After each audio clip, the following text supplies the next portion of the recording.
Sejak Rabu 27 November 2024, kelompok oposisi Hayat Tahrir al-Syam telah mengguncang Suriah dengan mengambil alih sebagian besar kota Aleppo. Tentara pemerintah Suriah yang didukung oleh Rusia, Iran, dan Hizbullah terpaksa mundur dari kota terbesar kedua di Suriah itu. Ada kelonggaran dari dukungan negara-negara tersebut mengingat Rusia masih berkutat dalam perang di Ukraina. Sementara proksi Iran, Hizbullah, yang aktif bertukar serangan dengan Israel selama setahun belakangan, baru saja menyepakati gencatan senjata. Momen ini kemudian dimanfaatkan Hayat Tahrir al-Syam alias HTS, kelompok oposisi Suriah yang juga dianggap sebagai duri bagi tercapainya perdamaian di Suriah. Namun siapa sebenarnya Hayat Tahrir al-Syam?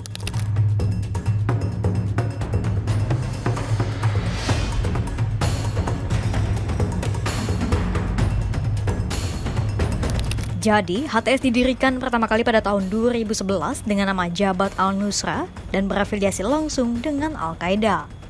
HTS didirikan oleh sejumlah orang, salah satunya adalah pemimpin negara Islam atau IS Abu Bakar al-Baghdadi.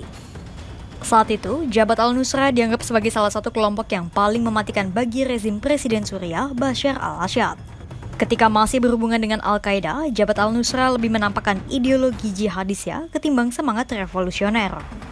Hal itulah yang membedakan Jabhat al-Nusra dengan kelompok oposisi utama saat itu, Tentara Pembebasan Suriah atau FSA. Akhirnya pada tahun 2016, pemimpin Jabhat al-Nusra yaitu Abu Muhammad al-Jawlani mengumumkan telah memutuskan hubungan kelompoknya dengan Al-Qaeda. Jawlani kemudian mengubah nama kelompoknya menjadi Hayat Tahrir al-Syam.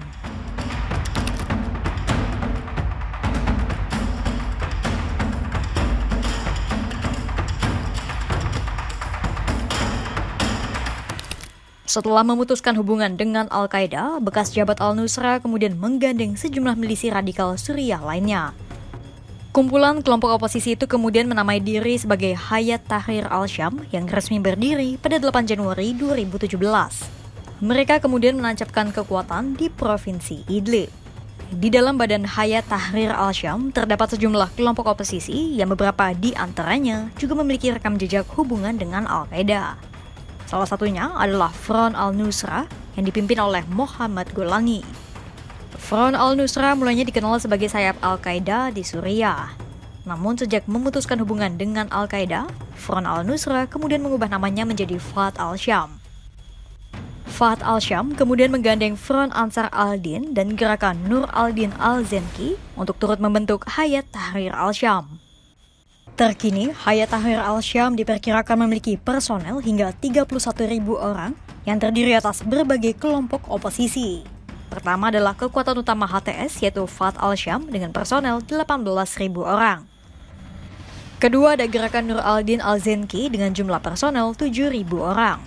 Ketiga adalah Front Ansar al-Din dengan personel 1.700 orang. Keempat, Liwa al-Haq berjumlah 1.900 orang. Kelima, Jaish al-Sunnah dengan personel 2.000 orang, dan sisanya dari fraksi radikal kecil lainnya. Pertanyaan selanjutnya, bagaimana kekuatan Hayat Tahrir al-Syam dan apa penilaian yang diberikan masyarakat internasional terhadap kelompok ini?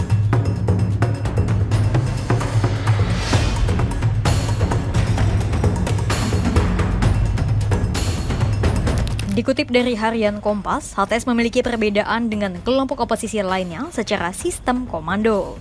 Misalnya seperti Ahrar al-Syam yang komandonya berpusat di Ankara atau Riyadh. Nah, kalau HTS, sistem komando mereka cenderung independen dan tidak tunduk pada pengaruh kekuatan regional.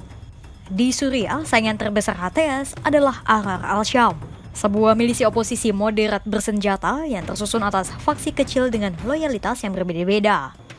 Ada faksi loyalis Turki, Arab Saudi, Qatar, dan Amerika Serikat yang berjumlah 3.000 orang. Meski demikian, HTS tetap lebih unggul dari Ahrar al-Syam, baik secara jumlah personel maupun alutsista yang dimiliki. Karena perilaku yang tak terkoordinasi serta memiliki kekuatan yang cukup mumpuni, HTS kerap menyulitkan pesaingnya Ahrar al-Syam, Turki, maupun Arab Saudi. Contoh yang terjadi yakni pada Februari 2018 lalu. Waktu itu, HTS menembak jatuh pesawat pengebom Rusia Sukhoi Su-25. Rusia yang bersekutu dengan rezim Assad kemudian melancarkan serangan balasan ke Provinsi Idlib dan Ghouta Timur bersama militer Suriah. Imbasnya, tak hanya HTS yang terkena dampak serangan, namun juga kelompok lain termasuk Ahrar al-Syam. Untuk itulah HTS kemudian ditetapkan oleh Amerika Serikat, Rusia, dan masyarakat internasional sebagai kelompok teroris. Bahkan, HTS pun didepak dari Forum Jenewa yang digalang PBB dan Forum Astana yang disponsori Rusia, Turki, maupun Iran.